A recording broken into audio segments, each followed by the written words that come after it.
വളരെ എളുപ്പത്തിൽ തന്നെ ഉണ്ടാക്കിയെടുക്കാൻ പറ്റിയ നല്ലൊരു ചിക്കൻ സാൻഡ്വിച്ചാണിത്. ഇത് നമുക്ക് കുട്ടികൾക്കൊക്കെ ലഞ്ച് ബോക്സായി കൊടുത്തേക്കാനും കൂടി പറ്റും. സാൻഡ്വിച്ച് ഉണ്ടാക്കാൻ ഞാൻ കുറച്ച് ക്യാബേജ് കട്ട് ചെയ്ത് വെച്ചിട്ടുണ്ട്. ചെറുതായിട്ട് വേണം കട്ട് ചെയ്തെടുക്കാൻ. പിന്നെ കുറച്ച് ക്യാരറ്റാണ് എടുത്തത്. ക്യാരറ്റ് ഞാനിവിടെ ചോപ്പറിൽ വെച്ചിട്ട് ചോപ്പ് ചെയ്തെടുത്തതാണ്. അപ്പോൾ ക്യാബേജ് കൂടുതലായിട്ട് എടുക്കണം, ക്യാരറ്റ് കുറച്ചേ വേണ്ടൂ. ചിക്കൻ ഞാൻ വേവിച്ചതിന് ശേഷം ഒന്ന് ക്രഷ് ചെയ്തെടുത്തതാണ്. മയോനൈസ് വേണം, 2 മുട്ടയുടെ മയോനൈസാണത്. പിന്നെ 6 സ്ലൈസ് ബ്രെഡാണ് എടുത്തത്. സാൻഡ്വിച്ചിനുള്ള ഫില്ലിംഗ് ഒന്ന് റെഡിയാക്കി എടുക്കണം. ഒരു ബൗളിലേക്ക് നമ്മൾ കട്ട് ചെയ്ത് വെച്ച ക്യാബേജ് ഇട്ട് കൊടുക്കാം. പിന്നെ ക്യാരറ്റും കൂടി അതിലേക്ക് ചേർക്കാം. ഇതിലേക്കിനി ചിക്കനും കൂടി ചേർത്ത് കൊടുക്കാം. ചിക്കൻ ഞാനിവിടെ ഉപ്പും കുരുമുളക് പൊടിയും ഗരം മസാലപ്പൊടിയും കൂടി ചേർത്ത് വേവിച്ചെടുത്തതാണിത്. ഒന്ന് ക്രഷ് ചെയ്തെടുത്തു. അപ്പോൾ ഇത് കൈകൊണ്ട് പിച്ചിയെടുത്ത് ആലും മതി, അങ്ങനെയും ചെയ്യാം. മയോനൈസ് കുറച്ചായി ചേർത്തിട്ട് മിക്സ് ചെയ്ത് കൊടുക്കാം. ഇത് ഹോം മെയ്ഡ് മയോനൈസാണ്. ഹോം മെയ്ഡ് മയോനൈസിൻ്റെ വീഡിയോ ഞാൻ അപ്ലോഡ് ചെയ്തിട്ടുണ്ട്. ഫില്ലിങ് ഒരു ക്രീമി പരുവത്തിലാവണം. അപ്പോൾ ഞാനിവിടെ ഈ മയോനൈസ് ഫുള്ളായിട്ട് ചേർത്ത് കൊടുക്കുന്നുണ്ട്. നിങ്ങൾക്ക് ഇത്ര അധികം മയോനൈസ് ചേർക്കാൻ താല്പര്യമില്ലെങ്കിൽ കുറച്ച് ചേർത്ത് കൊടുത്താൽ മതി. എന്നിട്ടിങ്ങനെ ഫില്ലിങ് റെഡിയാക്കി എടുത്താൽ മതി. ഇതിലിപ്പോൾ ഞാൻ ചിക്കനാണ് കൂടുതലായിട്ട് എടുത്തത്. ക്യാരറ്റ് കുറച്ച് ചേർത്താൽ മതി. ക്യാരറ്റ് അധികം ചേർത്താൽ അത്ര ടേസ്റ്റ് ഉണ്ടാവില്ല.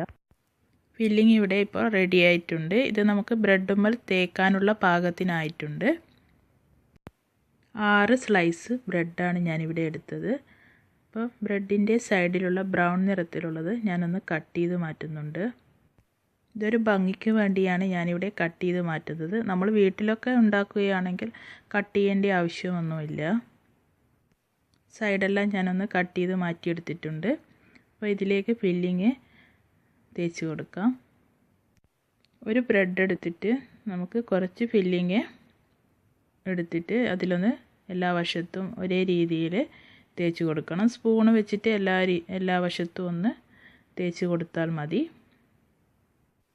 എല്ലാ വശത്തും ഒരുപോലെ ഒന്ന് ഫില്ലിങ് വെച്ചിട്ട് എടുത്തു വെച്ച മറ്റേ ബ്രെഡ് ഇതിൻ്റെ മുകളിലൊന്ന് വെച്ച് കൊടുക്കാം. ഒന്ന് പ്രസ് ചെയ്ത് കൊടുത്താൽ മതി. അടുത്തത് ഇതേ രീതിയിൽ തന്നെ നമുക്ക് റെഡിയാക്കിയെടുക്കാം. ഈവനിങ്ങിൽ കഴിക്കാൻ പറ്റിയ നല്ലൊരു സാൻഡ്വിച്ചാണിത്. തലേ ദിവസം തന്നെ ഫില്ലിങ് റെഡിയാക്കി വെച്ച് ഫ്രിഡ്ജിൽ വെച്ചാൽ നമുക്ക് ലഞ്ച് ബോക്സായി കുട്ടികൾക്ക് കൊടുത്തേക്കാനും കൂടി പറ്റിയ സാൻഡ്വിച്ചാണിത്. നല്ല ടേസ്റ്റി ആയിട്ടുള്ള സാൻഡ്വിച്ചും കൂടിയാണ്. 2 ദിവസത്തേക്കുള്ള ഫില്ലിംഗ് ആണ് ഞാനിവിടെ റെഡിയാക്കിയെടുത്തത്. അപ്പോൾ 3 സാൻഡ്വിച്ചും ഇവിടെ റെഡിയായിട്ടുണ്ട്. ഇനി ഇതിൻ്റെ സെൻറ്റർ ഭാഗത്തൂടെ നമുക്കൊന്ന് കട്ട് ചെയ്തെടുക്കണം. അപ്പോൾ കഴിക്കാനുള്ള എളുപ്പത്തിന് വേണ്ടിയാണ് സെൻറ്റർ ഭാഗത്തൂടെ ഒന്ന് കട്ട് ചെയ്തെടുക്കുന്നത്. ചിക്കൻ വേവിച്ച് വെച്ച ഈ സാൻഡ്വിച്ച് നമുക്ക് വെറും 5 മിനിറ്റിനുള്ളിൽ തന്നെ റെഡിയാക്കി എടുക്കാവുന്നതാണ്. ഈ സാൻഡ്വിച്ച് നിങ്ങൾക്ക് ടോസ്റ്റ് ചെയ്ത് കഴിക്കാൻ താല്പര്യമെങ്കിൽ ടോസ്റ്റ് ചെയ്ത് കഴിക്കാം. ഞാൻ ഇതുപോലെ തന്നെയാണ് സെർവ് ചെയ്യുന്നത്. എല്ലാവരും ഇതൊന്ന് ട്രൈ ചെയ്ത് നോക്കണം, ഫീഡ്ബാക്ക് അറിയിക്കണം. വീഡിയോ ഇഷ്ടമായാൽ ലൈക്ക് ചെയ്യുക, ഷെയർ ചെയ്യുക. സബ്സ്ക്രൈബ് ചെയ്യാത്തവരുണ്ടെങ്കിൽ താഴെ കാണുന്ന റെഡ് സബ്സ്ക്രൈബ് ബട്ടൺ ഒന്ന് ക്ലിക്ക് ചെയ്യാൻ മറക്കരുത്.